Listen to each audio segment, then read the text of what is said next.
சுந்தரகாண்டம். சுந்தரகாண்டம் வால்மீகி ராமாயணத்தின் 5வது காண்டம். இது ஹனுமரின் அறிவு கூர்மையையும் வீரத்தையும் சொல்வன்மையையும் பெருமையையும் விளக்குகிறது. சீதையை தேடும் பொருட்டு பரதகண்டத்தின் தெற்கு பக்கம் அங்கதன் தலைமையில் சென்ற வானரக் கூட்டம் மகேந்திரகிரி மலையில் தங்கியிருக்கையில் அங்கிருந்த வயது முதிர்ந்த கழுகரசன் சம்பாதியின் அறிவுரையின்படி ஹனுமன் வானில் பறந்து கடலை கடந்து இலங்கை சென்றார். இலங்கைக்கு ஹனுமன் பறந்து செல்லும்போது இந்திரனால் அனுப்பப்பட்ட மைனாகம் என்னும் மலை ஹனுமனை கடலிலிருந்து மேலெழுந்து வழிமறித்தது. மலையை அரக்கன் என்றெண்ணி ஹனுமன் எட்டி உதைக்க மைனாகம் தான் அரக்கன் இல்லை என்றும் இந்திரனால் ஹனுமனுக்கு உதவி செய்ய அனுப்பப்பட்டவன் என்றும் கூறி தன்மேல் சற்று நேரம் தங்கி ஓய்வெடுக்க வேண்டும் என்று வேண்டிக் கொண்டது. ஹனுமன் மைனாகத்திற்கு நன்றி கூறி எடுத்த காரியம் முடியும் வரையில் ஓய்வு எடுக்க முடியாது என்று மலையை கடந்து சென்றார்.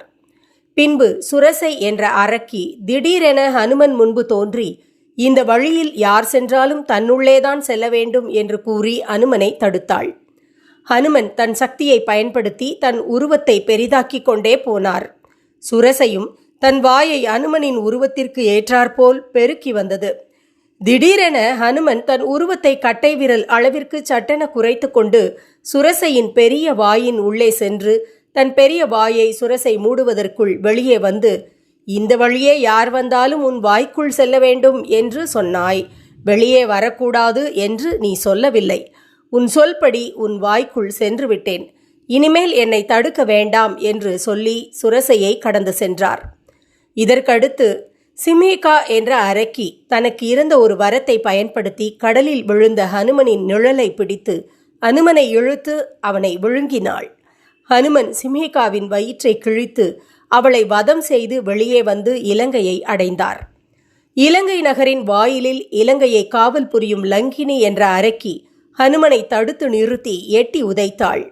ஹனுமனும் மீண்டும் எட்டி உதைக்க லங்கினி ஹனுமனிடம், என்று தன்னை ஒரு வானரம் எட்டி உதைக்கிறதோ அன்று இலங்கையின் அழிவு ஆரம்பம் என்று பிரம்மா கூறியதை சொன்னாள். ஹனுமன் தன் உருவத்தை கட்டை விரல் அளவிற்கு குறுக்கி கொண்டு இலங்கை நகருக்குள் பிரவேசித்தார். இலங்கையின் அழகை கண்டு ஆச்சரியமும் கூடவே ராவணனின் தவறான செயல்களால் இந்த அழகு பொருந்திய இலங்கைக்கு என்ன தீங்கு நேருமோ என்ற கவலையும் ஏற்பட்டது. ராவணனின் மாளிகை உட்பட அனைத்து மாளிகைகளிலும் சீதையை தேடினார். எங்கும் சீதையை காண முடியவில்லை. அந்தப்புரத்தில் ராவணனின் மனைவியான மண்டோதரியை பார்த்து ராமன் சொன்ன பல நல்ல லட்சணங்கள் அவளிடம் இருப்பதைக் கண்டு அவள்தான் சீதையாக இருக்கக்கூடும் என்று கூட எண்ணினார். பின்பு சீதையாக இருந்தால் இப்படி ராவணனின் அந்தப்புரத்தில் சுகபோகங்களை நிச்சயமாக அனுபவிக்க மாட்டாள். இது ராவணனின் மனைவியாக இருக்க வேண்டும் என்று முடிவுக்கு வந்தார். கடைசியாக அசோகவனம் என்னும் அழகிய தோட்டத்தில் சீதையை ஹனுமன் கண்டார். ராமர் சொன்ன அடையாளங்கள் சரியாக பொருந்தின. அது மட்டும் இல்லாமல் அவள் முகத்தில் இருந்த சோகம், உதடுகள் முணுமுணுத்து கொண்டிருந்த ராமநாமம் இவற்றை கண்டு அது சீதை என்று ஹனுமன் உறுதி செய்தார். அப்போது ராவணன் வந்து சீதையிடம் தன்னை மணந்து கொள்ளும்படி பலவாறு கெஞ்சியும் மிரட்டியும் ராமனை தூஷித்தும் பார்த்தான். சீதையோ ராவணனை துச்சமென கருதி ராமனிடம் சரணடைய சொல்லி புத்தி கூறினாள். ராமனை தவிர வேறு ஒருவரை எண்ணி பார்ப்பதில்லை என்றும் உறுதியாக கூறினாள். ராவணன் இன்னும் 2 மாத காலம் சீதைக்கு அவகாசம் கொடுத்து சீதையை காவல் காத்த அரக்கிகளிடம் சீதையின் மனதை மாற்றும் பணியை கொடுத்து சென்றார். சீதையின் மன உறுதியை கண்டு ஹனுமன் சிலாகித்தார். அரக்கிகள் சீதையை மிரட்ட திரிஜடை என்ற ஒரு நல்ல அரக்கி மட்டும் சீதைக்கு ஆறுதல் கூறினாள். இருந்தாலும் சீதை மற்ற அரக்கியர் யாரும் கவனிக்காத நேரமாக பார்த்து சுருக்கிட்டு தன் உயிர் விட எத்தனித்தாள். அப்போது ஹனுமன் அதை தடுக்க சாதுரியமாக ராமனின் கதையை சொல்ல ஆரம்பித்தார். அரக்கரின் கோட்டைக்குள் யார் ராமனின் புகழை சொல்வது என்று ஆச்சரியத்துடன் சீதை தேட ஹனுமன் மெதுவாக ராமனின் பெயரை சொல்லிக்கொண்டே சீதை முன் வந்தார். ராமரின் தூதன் தான் என்று சீதையிடம் விளக்கினார் ஹனுமன். ராமன் எவ்வாறு சுக்ரீவனை நண்பனாக்கி அவருக்கு வானர ராஜ்யத்தை பெற்று தந்தார் என்றும் எவ்வாறு சுக்ரீவன் அனுப்பிய படைகள் 4 திசைகளிலும் சீதையை தேடி வருவதையும் கூறி கடைசியாக தான் ராமன் அனுப்பிய தூதனே என்று சான்று காட்டும் விதமாக ராமர் கொடுத்த கணையாழி மோதிரத்தை சீதையிடம் கொடுத்தார்.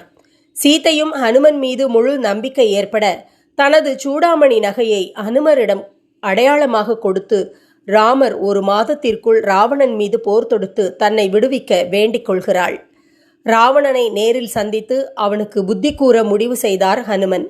அசோகவனத்தில் உள்ள மரங்களை ஹனுமன் சேதம் செய்ய காவல் செய்து கொண்டிருந்த ராட்சசர்கள் ஹனுமனை கொல்ல வந்தனர். அவர்களை ஹனுமனே வதம் செய்தார். பின்னர் ஹனுமனை பிடிக்க வந்த சம்புமாலி, பஞ்சசேனாபதிகள் மற்றும் ராவணன் மகன் அக்ஷயகுமாரன் ஆகியோர் ஹனுமனால் கொல்லப்பட்டனர். ராவணன் மகனான இந்திரஜித் ஹனுமனை பிரம்மாஸ்திரத்தை கொண்டு கட்டி ராவணன் முன்பு அழைத்துச் சென்றான். பிரம்மாஸ்திரத்தை முறிக்கும் சக்தி ஹனுமனுக்கு இருந்தாலும் பிரம்மாவுக்கு மரியாதை செலுத்தும் விதமாக அவர் பிரம்மாஸ்திர தலையிலிருந்து விடுபடவில்லை. ராவணனிடம் ஹனுமன் நல்புத்தி கூறினாலும் ராவணன் அதை ஏற்காமல் ஹனுமன் வாளுக்கு தீ வைக்க உத்தரவிட்டார். ஹனுமன் வாளில் இருந்த நெருப்பு மொத்த இலங்கையையும் எரிக்க அசோகவனம் மட்டும் எந்த சேதமும் ஆகாமல் இருந்தது. மீண்டும் சீதாதேவியை தரிசனம் செய்து அவரிடம் ஆசி பெற்று கடல் கடந்தார் ஹனுமன். பின்னர் கண்டேன் சீதையை என கூறியபடி ராமரிடம் சீதை கொடுத்த சூடாமணியை ஹனுமன் கொடுத்ததோடு சீதையின் செய்தியையும் கூறினார். அதன்பின் கடல் வழியாக இலங்கை செல்ல நீலன் மற்றும் நளன் தலைமையில் வானரர்கள் கடற்பாலம் கட்டினர். இது சுந்தர காண்டத்தின் சுருக்கம்.